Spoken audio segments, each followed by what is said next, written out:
السلام عليكم. وعليكم السلام ورحمة الله وبركاته. دنانا. سلام الحمد لله. الحمد لله. ጥያቄ ነበረኝ። እሺ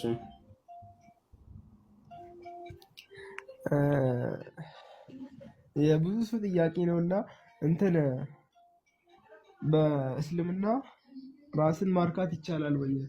ዞር በል ካጠገብ አይቻልም።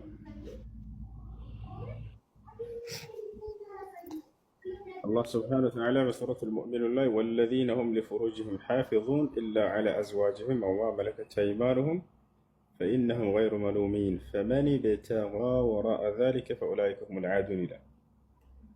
قد أفلح المؤمنون ብሎ ጀምሮ አማኞች በእርግጥም ዳኑ ይልና ምን አይነት አማኞች እንደሚድኑ እየተናገረ እያለ ከነዚያም ባህሪያቶቻቸው መካከል ምን ጠቀሰ? ወለዚነ ሁም ሊፉሩጅሂም ሓፊዙን እነዚያ ናቸው ብልታቸውን የሚጠብቁ የሆኑ አለ። ኢላ ዐላ አዝዋጅሂም በሚስቶቻቸው ላይ ካልሆነ በስተቀር ከሚስቶችህ ውጭ ፈመን ብተቃ ወራአ ዛሊከ ከዚህም ውጭ በሌላ መንገድ ብልቱን የተጠቀመ ሰው ከዚህ ውጭ የፈለገ ሰው ፈኡላኢከ ሁሙል ዓዱን እነዚህ ድንበር ኃላፊዎች ወሰን ኃላፊዎች ናቸው ብሎ ተናገረ። አብዱላህ ብኑ ዓባስ የነቢ ሰለላሁ ዐለይሂ ወሰለም ሰሓባ እዚህ ቦታ ላይ የቅሱድ አላህ ስብሓነሁ ወተዓላ አልእስቲምና ብሎ ተናግሯል። ከሚስቶቻቸው ውጭ በሌላ መንገድ ብልታቸውን የሚጠቀሙ ሲል ጊዜ አላህ ራስን በራስ ማርካትን ለማለት ነው ብሎ ተናግሯል። እና ስለዚህ ይሄ ነገር ክልክል ነው ብሎ ይሄን የቁርአን አንቀጽ ማስረጃ አድርጓል። ስለዚህ ይሄ ነው መፍትሄው። ምንድነው ከተባለ ማግባት፣ ካልተቻለስ መጾም።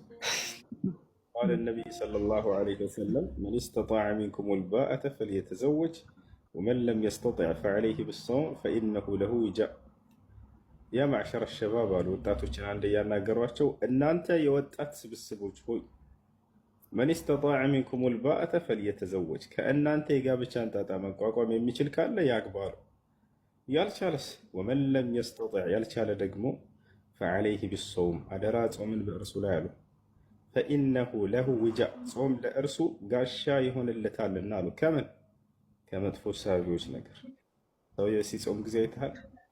ዚክር፣ ዒባዳ፣ እስትግፋር፣ ሶላት፣ ቁርአን መቅራት ብቻ ነው። ወደ መስጂድ ሄዶ ዚክር ማድረግ፣ ሶላት መስገድ፣ ቁርአን መቅራት ሲጠግብ ነው የሰው ልጅ ሌላ ነገር የሚያስበው። ጾመኛ ሲሆን ጊዜ አላህ ሱብሓነሁ ወተዓላ ይመለሳል። ስለዚህ በዚህ ነው ተሳቢዎች ሁሉ ከለላ ይሆንለታል ብለው ነብዩ ሰለላሁ ዐለይሂ ወሰለም የተናገሩት ማለት ነው። እሺ እና ሌላ ጥያቄ ነበረኝ።